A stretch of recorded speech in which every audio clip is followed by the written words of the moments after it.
Students, good morning everybody. आइए हम लोग इसके पहले जो वीडियो हमारा पढ़ा था, पिछला वीडियो आप लोगों ने देखा होगा कि हमारा जो था वह डिस्ट्रीब्यूटिव प्रोनाउंस था। यानी डिस्ट्रीब्यूटिव प्रोनाउंस क्या होता है उसमें आपको बताया गया था, जो कि आपको पता है कि ये जो था प्रोनाउन से रिलेटेड हम लोग पढ़ रहे हैं कि प्रोनाउन होता क्या, कितने प्रकार के होते हैं। उसमें हम लोग पहला पढ़े थे पर्सनल प्रोनाउन के बारे में, और दूसरा हम लोगों ने पढ़ा था डिस्ट्रीब्यूटिव प्रोनाउंस के बारे में पढ़े थे। आज हम पढ़ेंगे वह डोमेस्टिक प्रोनाउन के बारे में पढ़ेंगे कि डोमेस्टिक प्रोनाउन होता क्या है। तो आइए हम लोग चलते हैं सीधे मेन मुद्दे पे कि डोमेस्टिक प्रोनाउन होता क्या है, उसके ऊपर हम देखते हैं। तो डोमेस्टिव DEMONSTRATIVE डोमेस्टिव प्रोनाउंस, इसकी मीन्स होता है आपका कह सकते हैं कि संकेतवाचक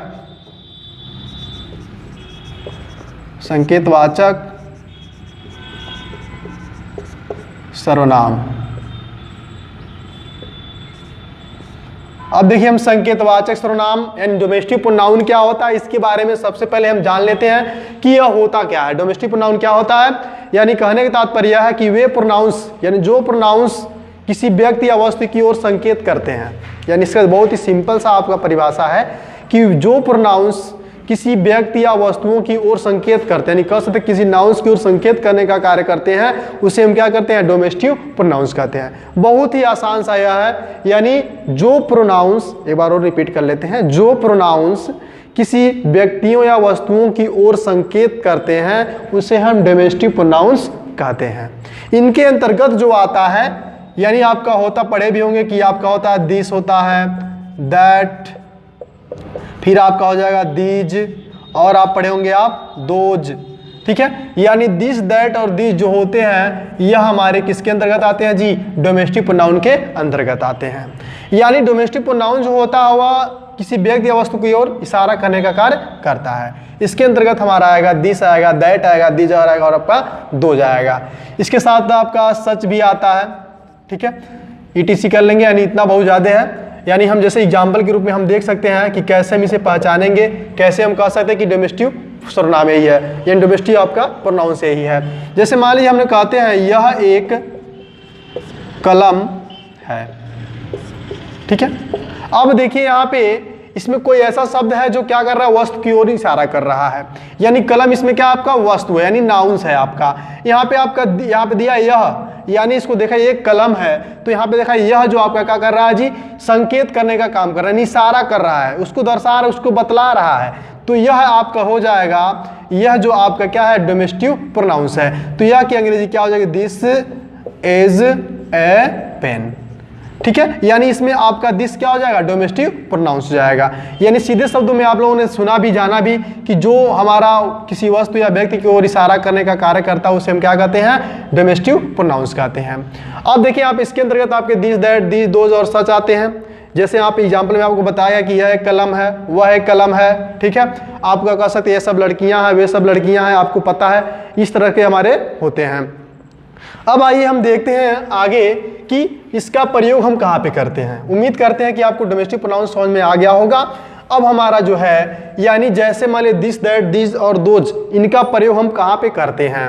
तो सबसे पहले यहाँ पे देख लेते हैं दिस और दैट, दिस और दैट का प्रयोग। अब देखिए दिस और दैट का प्रयोग हम कहाँ पे करते हैं, बहुत ही आसान तरीके से आपको बता दिया जा रहा है। जैसे हमारा रूल नंबर फर्स्ट में आप लिख सकते हो, रूल नंबर फर्स्ट, यानी जो दिस का प्रयोग जो होता है, दिस का प्रयोग समीप की वस्तुओं या व्यक्तियों के लिए किया जाता है। यानी कहने का तात्पर्य है कि दिस का जो प्रयोग होता है वह समीप मतलब क्या, नज़दीक, यानी जो दिस का प्रयोग होगा वह समीप की वस्तुओं, जैसे मान लो कोई चीज़ आपके नज़दीक में ही दिया रहे, ठीक है, उसके लिए हम क्या कर सकते हैं, दिस का प्रयोग कर सकते हैं। तो सेम टू सेम आपका दैट भी वही होता है, जब दिस का मतलब यह होता है यानी नजदीक यानी कोई पास में वस्तु रहता है तो उसके लिए हम क्या करते हैं, दिस का प्रयोग कर सकते हैं। और आपका कोई दूर वस्तु रहता है, यानी जैसे मान लो कोई दूर हुआ एक कलम है तो क्या उसके लिए लगाएंगे हम दैट। दैट माने क्या होता है, हुआ। अब वहाँ यानी दूर की वस्तुओं के लिए कुछ लगाना रहेगा तो उसके लिए हम क्या करेंगे, हम दैट का यूज कर सकते हैं। ठीक है, उसी प्रकार आपका जब यहाँ पे दिस और दैट होता है, यहाँ पे एग्जाम्पल देख लें उसके बाद हम आगे बढ़ेंगे। जैसे यहाँ पे हम देख सकते हैं, जैसे यह एक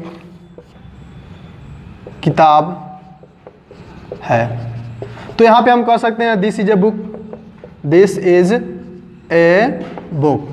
यहाँ पे दिस इज ए बुक को कर सकते हैं। जैसे मान लीजिए एक और एग्जाम्पल हम लिख सकते हैं, यह एक कलम है तो इसको हम लिख सकते हैं दिस इज ए पेन। ठीक है, यानी इस प्रकार से हम इसको बता सकते हैं। तो सेम टू सेम जिस प्रकार आपका दिस का प्रयोग होता है सेम टू सेम उसी प्रकार आपका क्या होगा, दैट का भी यूज होगा। लेकिन दिस का प्रयोग जो होता है नजदीक की वस्तुओं के लिए होता है और दैट का जो प्रयोग होता है वह दूर की वस्तुओं के लिए किया जाता है। तो दैट के लिए एग्जाम्पल हम देख सकते हैं, यहाँ पे दैट के लिए एग्जाम्पल क्या हो सकता है, जैसे मान लीजिए वह एक कुर्सी है तो यहाँ पे हम लिख सकते हैं दैट इज ए चेयर। ठीक है, यानी कहने का तात्पर्य है कि आपको बार बार बताया जा रहा है कि दिस का प्रयोग नजदीक की वस्तुओं के लिए, दैट का प्रयोग क्या करते हैं, दूर की वस्तुओं के लिए किया जाता है। और आपको दिस और दैट का प्रयोग आपको समझ में आ जाएगा तो दीज और दोज आपका सेम टू सेम उसी प्रकार से होता है, ऐसा नहीं कि अलग है। देखिए हमारा यह दिस और दैट जो होता है वो सिंगुलर होता है, ये दिमाग में रख लीजिएगा। दिस और दैट जो होता है इसको मिटा सकते हैं हम, आगे बढ़ेंगे। चलिए यहाँ पे हम बता रहे हैं डोमेस्टिक यानी दिस और दैट, यानी कहने का तात्पर्य दिस आपका हो गया, फिर आपका क्या हो गया, दैट हो गया, आपका दीज हो गया और आपका क्या हो गया, दोज। अब देखिए आप डियर स्टूडेंट्स, आप लोग जो है दिस दैट दीज और दोज का प्रयोग आप लोग पढ़े भी होंगे। अगर नहीं पढ़े होंगे तो जब भी हम आप लोगों को ट्रांसलेशन बताएंगे, जब ट्रांसलेशन आपको अनुवाद करने के लिए बताया जाएगा तो वहाँ पे हम दिस दैट दीज दोज आप जो भी होता है उसके बारे में हम लोगों को डिटेल में बताएंगे। लेकिन यहाँ पे आप लोग जरूर पढ़े होंगे कि दिस दैट दीज और दोज का प्रयोग कब करते हैं। और नहीं जानते हैं तो आज की वीडियो में देखने के बाद आपको निश्चित रूप से आपको पता चल जाएगा कि इनका प्रयोग कब किया जाता है। तो जो दिस दैट दीज और दो जो होते हैं वो डोमेस्टिक प्रोनाउंस के अंतर्गत आते हैं। दिस का जो प्रयोग होता है समीप की वस्तुओं के लिए होता है यानी नजदीक की वस्तुओं के लिए होता है। दैट का प्रयोग जो होता है दूर की वस्तुओं के लिए। अब देखिए दीज और दोज, जब दिस और दैट आप जान गए तो दीज और दोज सेम टू सेम होता है।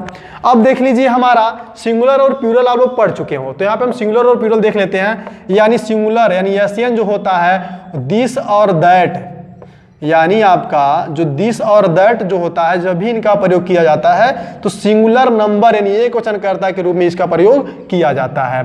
अब देखिए बहुत से लोग कंफ्यूजन में पड़ जाते हैं कि दिस और दैट आपका सिंगुलर है तो दिस और दैट का प्लूरल क्या होगा।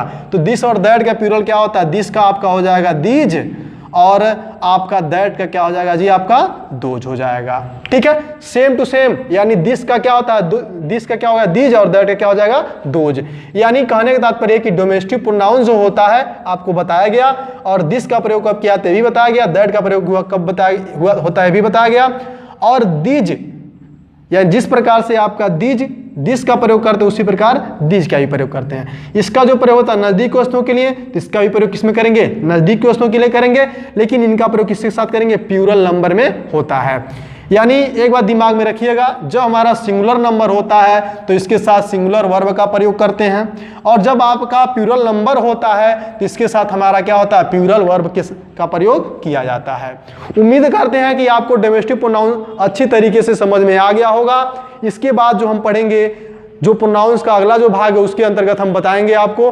आज के लिए इतना ही रहेगा। आपका डोमेस्टिक प्रोनाउन आपको निश्चित रूप से समझ में आ गया होगा। सब्सक्राइब और लाइक शेयर करते रहिए। तब तक के लिए धन्यवाद।